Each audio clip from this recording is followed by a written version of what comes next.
Hey guys, Mackay here with Ironside Ranch, and I'm standing here in front of my wood storage. I thought that was kind of oddly fitting for the rough winter it looks like we're heading into.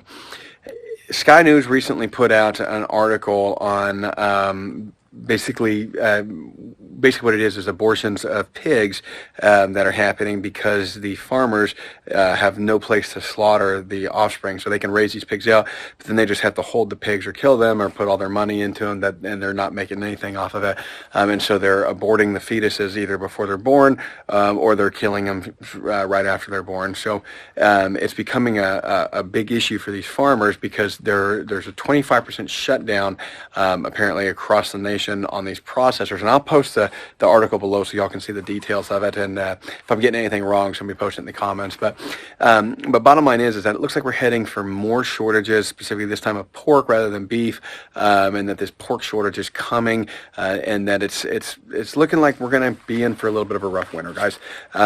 We're talking about, there's fuel shortages, natural gas shortages. That doesn't look like that's getting better. If anything, it's going to get worse. So if you're reliant on the grid to heat your house, that looks like that's going to be a little bit more of a problem, because even if you can cut wood, for one, it's not seasoned, and then two, you may not have a place to burn it. So it looks like that's going to be a big issue for folks. Especially for people that have never done it before. If you have not processed wood before, guys, it's a lot of work. It takes a lot of time. This takes us forever to do, and this is only 1 year's worth of wood behind me. So, it's not that much that's going to get me through this winter, and we're gonna burn it all up. So that's a big deal. And in not having food, having food shortages, 25% reduction in pork production in combination with our beef and poultry issues that we're going on right now. That's substantial. So. Getting with small local farmers can alleviate some of this because the local processors, we're not seeing the shortages there in local processors the way we are with the big food processors. So getting with local farmers, but the other cool thing about it is, depending on the regulations of your state, sometimes you can come on farm and process it yourself. You may even save yourself some money doing it that way. You learn how to do it. It's kind of fun to do, and it's not enjoyable to kill the animal, but the rest of it's kind of fun to learn how to do. But you can come on farm and learn how to do that yourself. In a lot of states, or at least in most states, that's actually generally going to be legal to do because you're buying the live animal. You can butcher it for yourself after that, so you can get around this. And a lot of farmers would be fine. I would be totally fine with somebody coming out here killing a pig and butchering their own pig on our farm, as long as there's no legal issue that I'm aware of, and I'd look into it before I do it.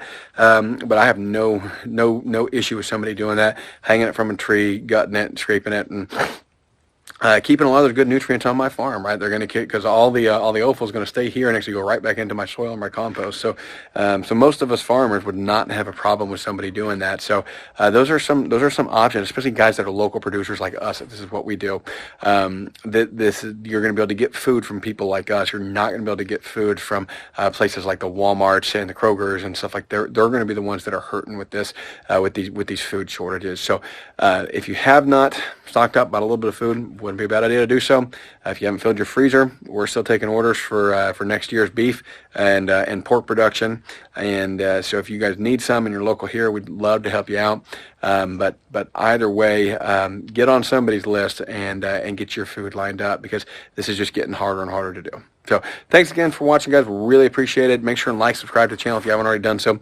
We do have a lot of videos coming out. We are going to continue talking about this food shortage because it looks like this is going to be a thing for a while. So we'll be posting some updates and news feeds and stuff on that.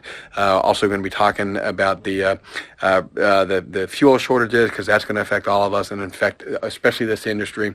So we'll be going over all that stuff with you guys. So really appreciate you watching, and make sure and share this video with your friends if you haven't done that either. That does help us out a lot. Thanks, guys.